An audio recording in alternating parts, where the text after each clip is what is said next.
E vamos voltar a falar sobre o Seminário Reforma Política Já. Muitos participantes levantaram a dúvida se há clima no Congresso para levar adiante este ano propostas de mudanças no sistema eleitoral, no sistema político e eleitoral. Os debates sobre a necessidade de uma reforma política no Brasil se intensificaram nos últimos meses e ganharam destaque nos discursos. Nesta semana, o governo federal voltou a prometer que o assunto será analisado ainda no primeiro semestre. No Congresso, a mudança é apontada como necessária e inadiável por quase todos. Mas o caminho será tortuoso até se chegar a um consenso. Durante o seminário Reforma Política Já, promovido hoje pela OAB São Paulo e a Fundação Padre Anchieta, um outro ponto foi levantado. Neste ano, dificilmente haverá clima para debater o assunto. O interesse político não há, porque quem tem o poder com o sistema anterior não vai querer mudar. O interesse político só aparecerá quando houver pressão da sociedade. O vice-governador Márcio França diz que, a exemplo do que ocorreu hoje na sede da OAB, é preciso trazer o cidadão para esse debate. A reforma política tem que produzir um formato para que as pessoas se sintam representadas por quem está lá. As pessoas se sentem, mas individualmente com o seu parlamentar. Na visão do eleitor, a reforma só fará sentido se permitir mais controle das ações dos parlamentares e corte de regalias no legislativo. Pretensões que esbarram no corporativismo. Um dos pontos da reforma política é o financiamento das campanhas, que sofrem forte influência de empresas privadas.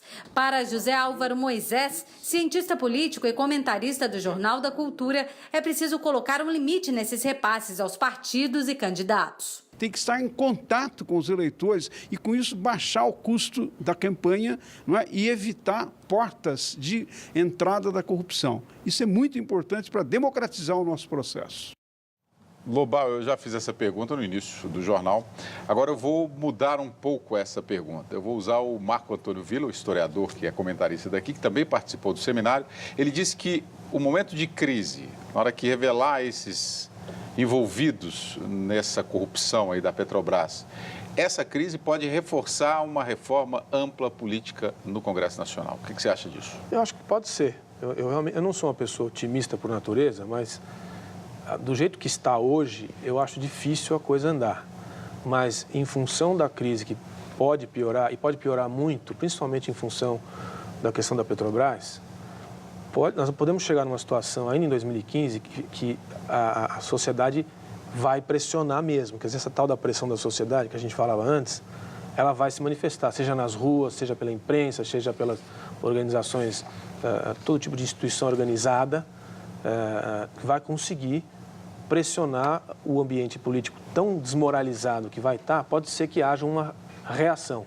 Mesmo assim, eu ainda acho que é um caminho longo, o ano vai ser de conflito político permanente entre as casas e o legislativo e o executivo, e só se a crise realmente for de grandes proporções, o que é uma grande possibilidade, aí sim há um espaço para essa reforma acontecer. Luiz, todos os palestrantes falaram sobre a pressão da sociedade em relação à reforma política já. As pessoas deviam ter esse discurso na ponta da língua. Tudo que concluísse, inclusive foi uma sugestão do Belisário dos Santos, que é um dos conselheiros aqui, terminar a sua conclusão com reforma política já.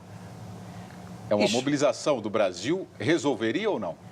Pois sim, tem que criar o clima, William, e nesse sentido o gigante tem que acordar outra vez. O gigante acordou em junho de 2013. Naquele momento o gigante acordou, vai todo mundo para a rua, pedimos isso, pedimos aquilo, de forma desorganizada e não deu em nada. Mas tem que acordar, e para acordar precisa de uma motivação, uma sacudida. Quem sabe a Petrobras, e nesse ponto Villa acho que foi feliz, a crise da Petrobras, que agora vai ter implicação no legislativo, porque cerca de 60 a 80 deputados e senadores estão envolvidos com a corrupção da Petrobras. Na hora que saem esses nomes, é possível que a sociedade dê uma sacudida. E se der uma sacudida séria, aí sai. Por quê? A prova é, em junho de 2013, todo mundo foi para a rua. Eles aprovaram 28 projetos em 2 semanas. 28 projetos em 2 semanas. Ou seja, o povo na rua, como dizia o Ulisses Guimarães, político só tem medo do povo. O resto ele não tem medo de nada. Não tem medo da justiça, não tem medo de prisão, de cadeia, de bens, até porque ele conta com a impunidade. O Hélio Torres aqui, ó. É possível uma reforma política ser feita por políticos e não pelo povo? O que ele quer dizer, há uma pressão só dos políticos, tudo que foi debatido hoje em dia, ser jogado de lado e eles decidirem e impor uma reforma. Os políticos impõem uma reforma, aí daqui a pouco eles vão chamar o povo para briga.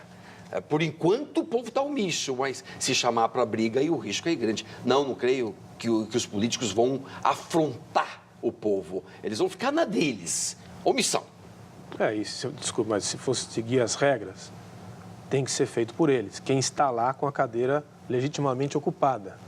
A reforma do povo é essa pressão, porque senão a gente parte por uma coisa assembleísta ou queda da Bastilha. Ou derrubar governo. É uma coisa aí fora ruptura, ruptura institucional. Não, acho que não é o caso. A pressão faz com que os políticos que nós temos hoje sejam capazes de fazer dentro de um regime de enorme tensão, mas dá para fazer. Mas poderia ser referendado pelo povo. Aí sim. Eu acho que o caminho é esse. Quando o Luiz fez as possibilidades, a melhor é um desenho, um projeto bem desenhado pela casa e depois referendado ou não pelo povo, do que alguma coisa invertida que pode ser muito mais, pode ficar pior do que já está.